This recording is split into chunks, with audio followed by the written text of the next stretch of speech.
بلکہ اسے اللہ کے حضور اللہ کی وحدانیت کے لیے جھکنا چاہیے۔ اتنا کہہ کر حضرت سلیمان علیہ السلام نے یہ خط ہدہد کے حوالے کیا اور کہا اسے ملکہ بلقیس تک پہنچا دینا۔ حضرت سلیمان علیہ السلام کا حکم سن کر ہدہد خط لے کر ملکہ بلقیس کے محل پہنچتا ہے۔ اس وقت ملکہ بلقیس آرام فرما رہی تھی۔ ہدہد ایک روشن دان سے ان کے کمرے میں داخل ہوا اور حضرت سلیمان علیہ السلام کا خط اس کے سینے پر رکھ کر واپس ہو گیا۔ ملکہ بلقیس کی جب نیند کھلی تو اس نے یہ خط پڑھا۔ خط پڑھنے کے بعد وہ کافی پریشان ہوئی۔ اس نے اپنے حواریوں سے حضرت سلیمان علیہ السلام کے بارے میں پوچھا کہ یہ کون سا بادشاہ ہے اور کہاں کا رہنے والا ہے۔ اس کے حواریوں نے بتایا کہ یہ بہت ہی طاقتور اور جلیل القدر بادشاہ ہے اور خود کو اللہ کے نبی بتاتے ہیں۔ پھر ملکہ بلقیس نے اپنے حواریوں سے پوچھا کہ اس خط کا کیا جواب دیا جائے۔ بلقیس کے حواریوں نے کہا ہمیں حضرت سلیمان علیہ السلام سے بالکل بھی گھبرانا نہیں چاہیے، کیونکہ ہمارے پاس بھی بہت سارے فوج ہیں اور بے پناہ ساز و سامان موجود ہے۔ اگر سلیمان علیہ السلام نے ہم پر حملہ کیا تو ہم اس کا ڈٹ کر مقابلہ کریں گے۔ آگے ملکہ بلقیس کو جو حکم ہو وہ کیا جائے گا۔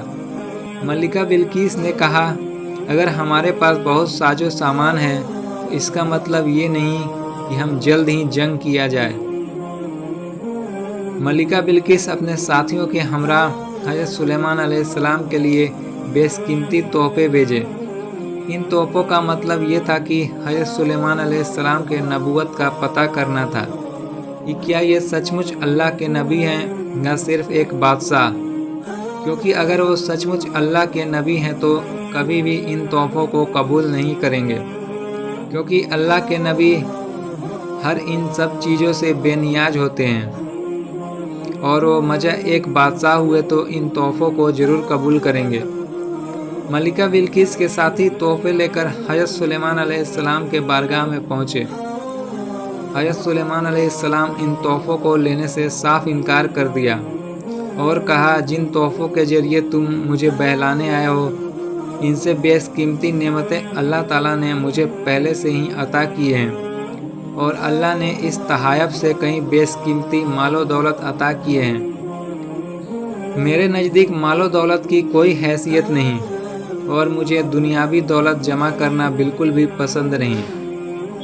میرا مقصد ہے لوگوں تک اللہ کا پیغام پہنچاؤ اور یہ پیغام اس قدر عام ہو کہ لوگ اللہ کی وحدانیت کی گواہی دینے لگیں۔ حضرت سلیمان علیہ السلام نے تحفے لائے ہوئے سپاہیوں سے کہا کہ یہ تحفے واپس لے جاؤ اور ملکہ بلقیس سے کہنا کہ وہ اللہ پر ایمان لے آئے اور میرے درباریوں میں حاضر ہو جائے۔ اگر ان لوگوں نے ایسا نہ کیا تو میں ان سے ضرور جنگ کروں گا۔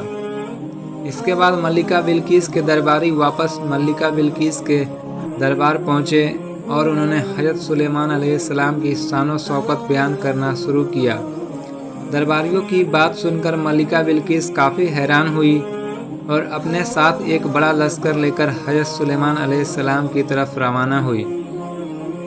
جب حضرت سلیمان علیہ السلام کو یہ معلوم ہوا تو انہوں نے اپنے حواریوں سے کہا تم میں سے ایسا کون شخص ہے جو ملکہ بلقیس کے یہاں پہنچنے سے پہلے اس کا تخت یہاں لا سکتا ہے؟ آپ کے دربار میں ایک جن موجود تھا، اس نے کہا کہ آپ کا دربار ختم ہونے سے پہلے میں وہ تخت یہاں لا سکتا ہوں، لیکن حضرت سلیمان علیہ السلام نے فرمایا نہیں، مجھے ملکہ بلقیس کے یہاں پہنچنے سے پہلے وہ تخت چاہیے۔ دربار میں خاموشی چھا گئی۔ اس وقت آپ کے دربار میں اللہ کے ایک برگزیدہ بندے جن کا نام آصف بن برقیہ تھا وہ وہاں موجود تھے۔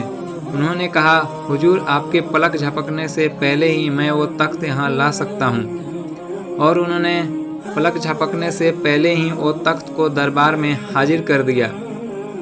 جب یہ تخت آپ کے دربار میں حاضر ہوا تو سلیمان علیہ السلام نے اس تخت کو نقاشی اور اس تخت کے اندر تبدیلی کرنے کا حکم دیا تاکہ ملکہ بلقیس کا عقل کا پتہ لگایا جا سکے۔ اس لیے کہ وہ کتنی سمجھدار ہیں۔ کیا وہ اپنے خود کے تخت کو پہچان سکتی ہیں یا نہیں؟ ملکہ بلقیس کے محل میں داخل ہونے سے پہلے اس تخت کی حیت بدل دی گئی۔ جب ملکہ بلقیس محل کے اندر داخل ہوئی تو آپ کے شان و شوکت کو دیکھ کر حیران رہ گئی۔ حضرت سلیمان علیہ السلام نے ملکہ بلقیس کے خیر مقدم کیا۔ ملکہ بلقیس حضرت سلیمان علیہ السلام کا حسن و اخلاق دیکھ کر بے حد متاثر ہوئی۔ جب ملکہ بلقیس کے سامنے تخت پیش کیا گیا تو اس نے اس تخت کو دیکھتے ہی فوراً پہچان گئی اور حضرت سلیمان علیہ السلام سے کہا، یہ تو میرا ہی تخت ہے، اور سوچنے لگی وہ شخص جو اتنی دور سے میرے تخت کو میرے یہاں پہنچنے سے پہلے ہی تخت حاضر کر سکتا ہے، وہ کوئی اللہ کا نبی ہی ہو سکتا ہے۔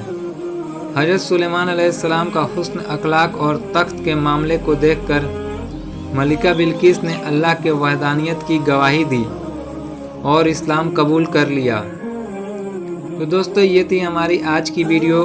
آپ کو کیسی لگی کمنٹ سیکشن میں ضرور بتائیں، اور ایسے ہی ویڈیو کے لیے ہمارے چینل کو سبسکرائب کرنا نہ بھولیں۔ خدا حافظ، ملتے ہیں اگلے ویڈیو میں۔